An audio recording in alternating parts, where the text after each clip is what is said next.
affected the outcome of the most basic things, the most important things in our lives. The question is, what is your sexual orientation or gender identity? And the answer is the difference between keeping your job or getting fired. The answer is the difference between staying in your home or getting evicted. The answer is the difference between receiving medical treatment or not. Because in 31 states, it's legal to discriminate against people based on their answer to this question. LGBT Americans have the right to say I do, but they don't have the same basic rights as everyone else. Get the facts at beyondido.org. Brought to you by the Gill Foundation and the Ad Council.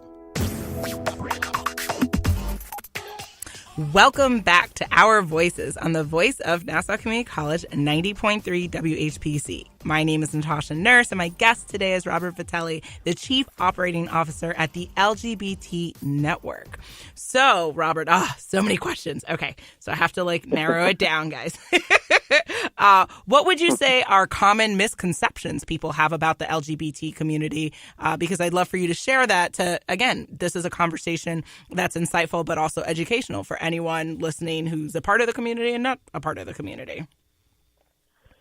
So it might sound weird, or it may not. One of the misconceptions, and maybe because I'm a fundraiser, is that the LGBT community is, white and wealthy only. And so a couple of things to kind of unpack there. One, that the LGBT community is racially and ethnically diverse as everyone and everywhere else. Unfortunately, what happens is that they're, due to racism both in and out of the LGBT community, it doesn't always look that way or feel that way. And that's a huge challenge that we face. Yeah, it's a really huge challenge. And, the wealth part, everyone thinks that LGBT people are wealthy. And again, maybe because I'm a fundraiser, I'm speaking with funders and everyone thinks, fundraising must be so easy for you. And it is a huge misconception. It's a huge misconception that LGBT people are wealthy or not wealthy, again, as everyone else. And so, being able to have people understand, that LGBT people, face poverty and all of the challenges and issues related to living in poverty, just like anyone else. And in fact, in some instances, they face it more. For people who are transgender, and who are out as being transgender and, living their life, the discrimination in the workplace that transgender people face is overt and terrible. And people, transgender people get fired and lose their jobs. There are instances where transgender people are kicked out of, apartments that they are renting or denied the ability to rent an apartment. And so those challenges are still extraordinarily real and really place, not just transgender people, but people throughout the LGBT community in really bad positions to not be able to move forward economically in their lives. And so, again, that's a huge challenge and goes against a lot of those misconceptions of just being white and wealthy. Wow. Okay. So with the, since you brought that up, those are really interesting points, things I didn't even know about myself. So with the era of kind of entrepreneurship, how is that affecting the community? I know, so many people now are accepting the idea of having multiple jobs, starting side hustles. Is that a economic or career option that your organization is promoting to the community that you work with, to say, hey, even if you're working here, it might be a good idea to do this to kind of have supplementary income?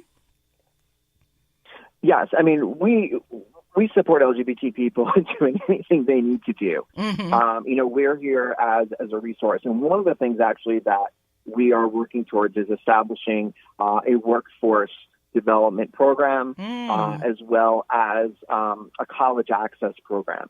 And we've seen more and more that LGBT young people, again, really running counter to a lot of the beliefs about the LGBT community, don't come from families that anyone's gone to college or knows about going to college, or that, they don't have the familial support to be able to even identify some type of career or trade to go into.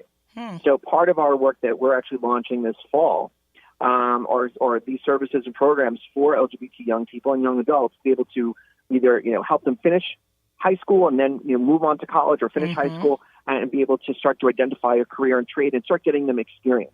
And so we're going to be offering internship program for LGBT young people so that they can get experience in different types of companies in different sectors and fields. And to make sure that those are good experiences, we are actually starting another program to train workplaces. And so the programs kind of go hand in hand. So we're training LGBT people to go into the workplace, and at the same time, we're preparing the workplace for LGBT people. So we want to make sure that we can give that access to education and experience, and at the same time, connect those companies to willing and eligible talent that they maybe previously have not thought of. Wow. And then it connect. We have an LGBT directory. It's directory.lgbtnetwork.org. And it's not just a listing of businesses and organizations, but it's also a job board. And so being able to connect LGBT people to companies that want to recruit from this community is a really big deal. And it's actually the only LGBT job board in the region. That's awesome. And so it's a tremendous resource. Right. So if anyone is looking for people who want a side hustle, as Lisa nicely put it, they can definitely reach out to us, and we can help connect them to people who are looking for it. I mean, that's and again, that's what we're here to do. We're called a network for a reason, and we view ourselves as not just a service organization or an advocacy organization, but as a community resource.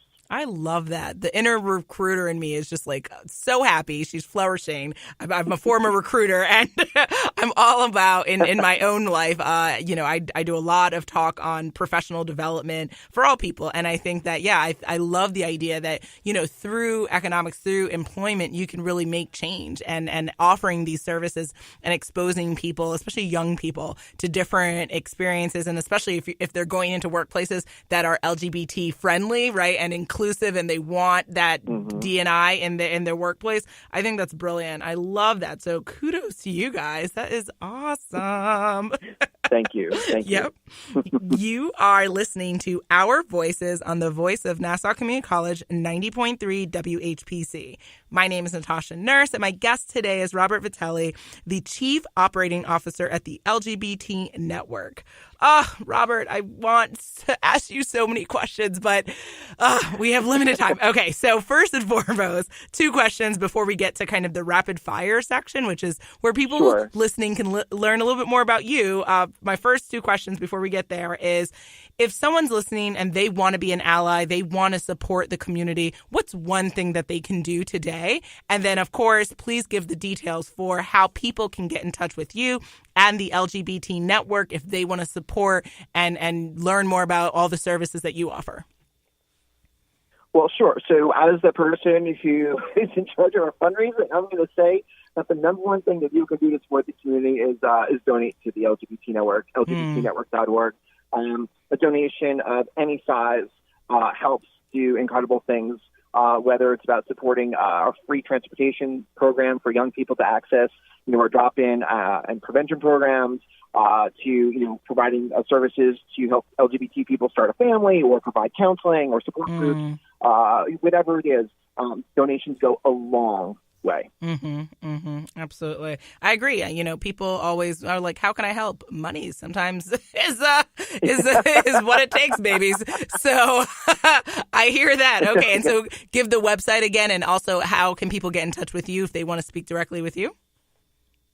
Sure. To make a donation to the LGBT Network, you can visit our website at www.lgbtnetwork.org or give us a call at 516-323-0011. Okay, perfect. Okay, so now I do want people to get to know you. So this is what I call rapid fire questions. And so you have to answer them very quickly. And number one is, what is the number one thing on your bucket list? I want to drive a race car on a racetrack. Oh, I love that. Okay. All right. And what would you say is your favorite book that you've ever read in your entire life? Oh, wow. Okay. So geeking out, the making of the Boeing 747 jet airliner. Oh, okay. So I see a theme here. Okay.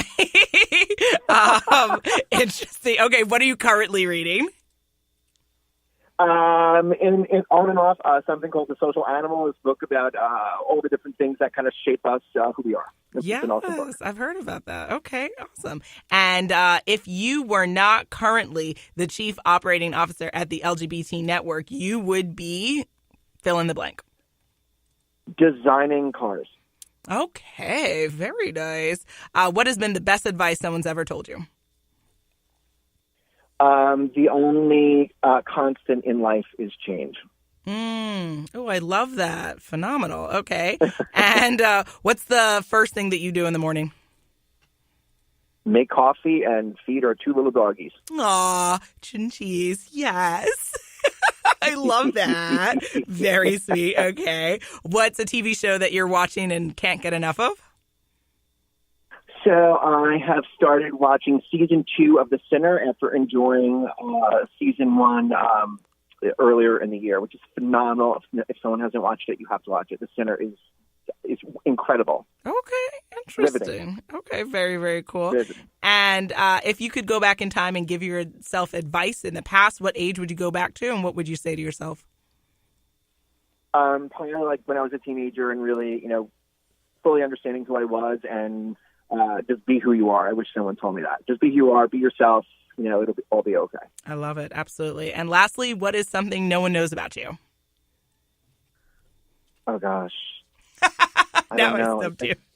I'm kind of an open book. There's kind of not a lot. I don't know. I'd rather be driving. I don't know. Oh, that's okay. All right. Well, think about it. And you can always get back to me and let me know. But thank you. Well, maybe that's why no one knows. Yeah, just anything no one knows. Like, I don't know, like your favorite color or something you thought about that, I don't know, anything. No, it's nothing I want to share. No, that's it. Gotcha. All right. Well, I want to thank Robert Vitelli, the Chief Operating Officer at the LGBT Network, for coming on to Our Voices. I know that the audience found you truly riveting and educational and loved you as much as I did. So thank you so much. Natasha, thank you so much. I really appreciate it. Absolutely. And my name is Natasha Nurse. I'm the proud host of Our Voices here on 90.3 WHPC. Our show's creative director is Rudy J. Breedy. Visit nccradio.org. That's www.nccradio.org for more information. This will be available as a podcast on iTunes, Android Podcast, and Spreaker. Our Voices is powered by the Nassau Community College Foundation on the voice of Nassau Community College, 90.3 WHPC. Have a great day, and we'll see you soon.